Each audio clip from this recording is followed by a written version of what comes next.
Hoje é o dia mais feliz da minha vida porque temos a ciência, e a ciência é uma bênção divina, e tudo é feito pela ciência, tudo. Como a gente estava estudando a criação dos seres vivos, e como eu falei que às vezes pode ter tido tentativas, tudo é feito pela ciência, nada é um passe de mágico. A gente para pensar, a gente do mundo, cremos em vários cientistas, né? Temos respeito, mas Deus é o maior cientista de todos. Ele não ia fazer coisas. A lei da gravidade foi Deus que fez. Lei de ação e reação, causa e efeito, lei de atração, tudo. Deus é o maior cientista. E então a gente não tem que estudar as leis de Deus. E existem leis físicas. A ciência estuda as leis de Deus. As leis que Deus fez, leis físicas. E a religião estuda também as leis de Deus. Fala de lei do amor, lei da caridade, várias leis, lei do progresso.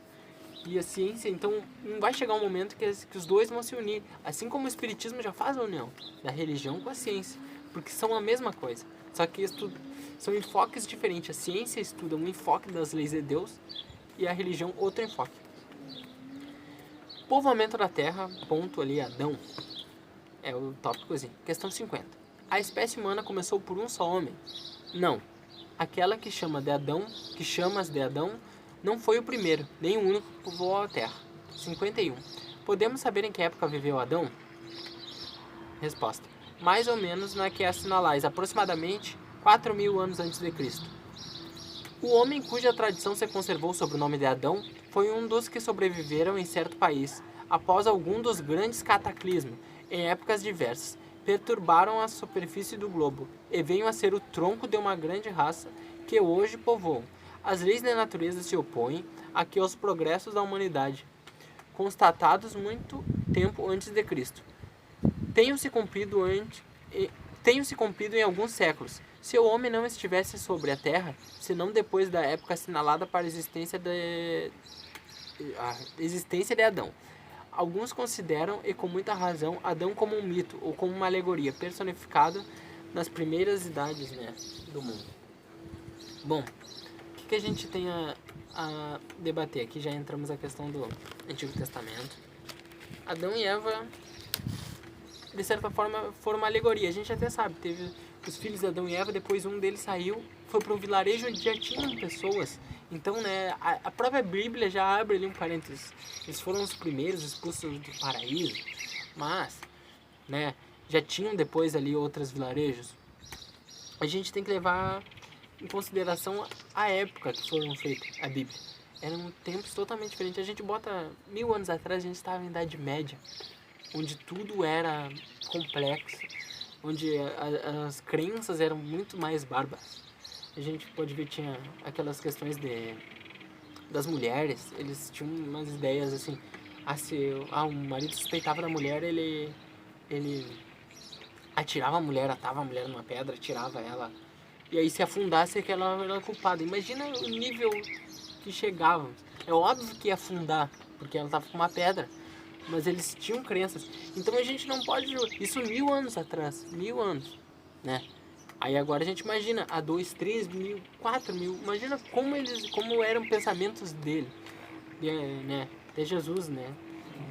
Cuidou de não apedrejarem. Imagina, era mortos assim, a céu aberto. Então a gente imagina, as coisas eram faladas de forma muito mais impactante. Eles não iam, vou tentar falar sobre a reencarnação, eles não iam chegar e tentar explicar assim.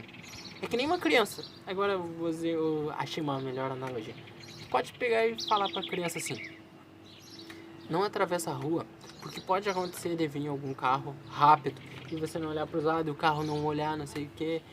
Até tentar explicar isso, a criança já saiu correndo. Ela não quer saber, vai sair correndo para brincar com os amigos. Mas se tu pegar e falar assim, algo mais alegórico, falar assim: não vai porque o bicho papão vai te pegar. A criança ela não vai ir.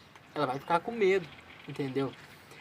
É certo ou errado fazer isso, mas aí se tu tenta explicar cientificamente, a criança vai lá, corre risco de ser atropelada, entendeu? E aí tu usa um método mais bárbaro para conseguir ter um resultado mais eficaz. O que Deus queria com o Antigo Testamento? Ele queria que as pessoas se melhorassem. E o que ele quer agora com a religião espírita? A mesma coisa, entendeu? Ah, mas ele usou formas diferentes. É claro, as pessoas pensavam diferente naquela época. Então os métodos são diferentes. Mas o fim é o mesmo, né? Tem aquela frase, os fins justificam os meios. Nem sempre, mas nesse caso, sim. Tentou-se uma forma de justificar. Então ele explicava, o Adão e a Eva foram expulsos do paraíso. E toda uma questão de tronco. E, enfim, é muito interessante a gente estudar e a gente parar para pensar. Aqueles semideuses, antigamente, né, que acreditavam, eu até já comentei isso em outros vídeos, que eles vieram de outro planeta e vieram das estrelas, na verdade, que eram deuses e aí procriaram e não sei o que. Adão e Eva foi expulso do paraíso e quando a gente para analisar, ali fala sobre Adão, né, que realmente existiu alguém que foi denominado Adão e que foi o tronco de uma população. Talvez ele tenha sido muito poderoso na época. Então a gente para pensar, esse Adão que foi expulso do paraíso, será que não foi alguém que vem de Capela? Porque lembra que eu expliquei? O pessoal de Capela era muito inteligente, mas eles estavam num espaço assim de degradação moral muito grande.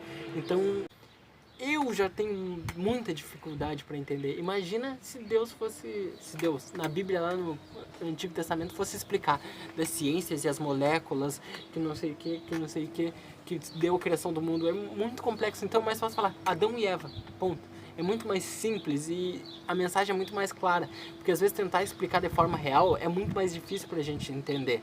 Por causa da nossa intelectualidade. Talvez uma questão dessas, para o pessoal que estuda biologia, física, química, é uma coisa banal, assim, ler ali, não, das moléculas, não sei o que.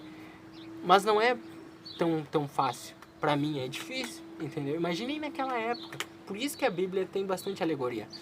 O que diz ali é verdade, mas ela tenta explicar, mas pulando de certa forma etapas, chegando assim ao mais direto do assunto. E é o que eu tento fazer. Algumas questões ali eu não leio toda a resposta, porque é muito complexa para mim. Então eu tento ir no miolo da resposta para a gente conseguir entender de forma mais clara e não se perder em muitos detalhes.